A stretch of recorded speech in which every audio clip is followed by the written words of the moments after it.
कि कौन कहता है कि सपने साकार नहीं होते, कौन कहता है कि सपने साकार नहीं होते।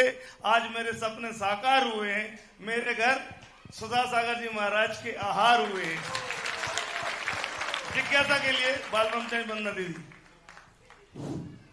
जगत पूज के चरणों में बारंबार नमन, समस्त मुनिद्वय के चरणों में नमन, क्षुल्लक त्रय के चरणों में एक शामी, माता के जी के चरणों में वंदामी।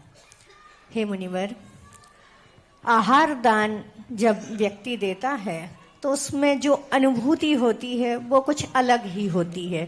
यद्यपि उस समय जब आदिनाथ जी का आहार हुआ था तो उस समय राजा श्रेयांश का जो नाम हुआ, वो जो अनुभूति हुई, वो चक्रवर्ती भरत ने तो इतना दान दिया है, उसने कैलाश पर्वत पर 72 जिनालय रत्नों के बनवाए, लेकिन उतना नाम उनका नहीं हुआ। ऐसे ही चंदन वाला का नाम भी महावीर भगवान को आहार दान देने के जब दिया था, उसके उपलक्ष्य में इतना आज तक नाम चलता है।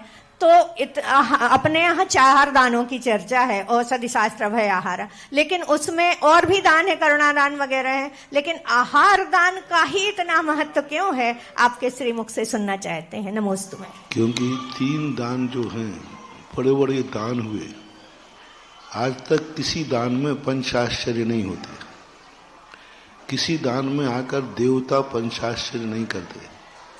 औषधि दान के भी उल्लेख हुए हैं, अभय दान के भी उल्लेख हुए हैं, लेकिन मात्र आहार दान में ही देवता तक नाच उठते हैं जब मुनिराज का आहार ठीक होता है। मुनिराज के आहार होने पर देने वाला ही नहीं नाचता है, देवता तक नाच उठते हैं। और वे भी आकर के जब महाराज का आहार दान ठीक हो जाता है तो वे भी पंच आश्चर्य करते हैं, क्योंकि आहार दान देने का अर्थ बहुत बड़ा है। औषधि के बिना व्यक्ति कुछ दिन टिक जाता है, अभय दान के बिना भी व्यक्ति टिक जाता है, लेकिन आहार दान के माध्यम से साधु 24 घंटे की जो साधना करता है, तपस्या करता है, वो सारा आहार दान, क्योंकि आहार दान एक प्राण कहा गया है 10 प्राणों के बाद, इसलिए इसके पीछे बहुत बड़ा उपकारी भाव रहा है। जो आहार दे रहा है एक मुनि की रक्षा कर रहा है, एक रत्नत्रय की रक्षा भी। परसों ही मैंने कहा था कि एक कृत से मुनि बना है, लेकिन आहार दान देते समय श्रावक कार्य से मुनि के समान हो जाता है। कार्य से मुनि नहीं हो जाता, लेकिन मुनि के समान हो जाता है, क्योंकि कृत नहीं कर रहा है लेकिन अपने आहार से कार्यत कर रहा है। तो आहार दान की बहुत महिमा जैन दर्शन में गई। मूलाचार में भी सबसे ज्यादा आहार का प्रसंग है। पूरे व्रतों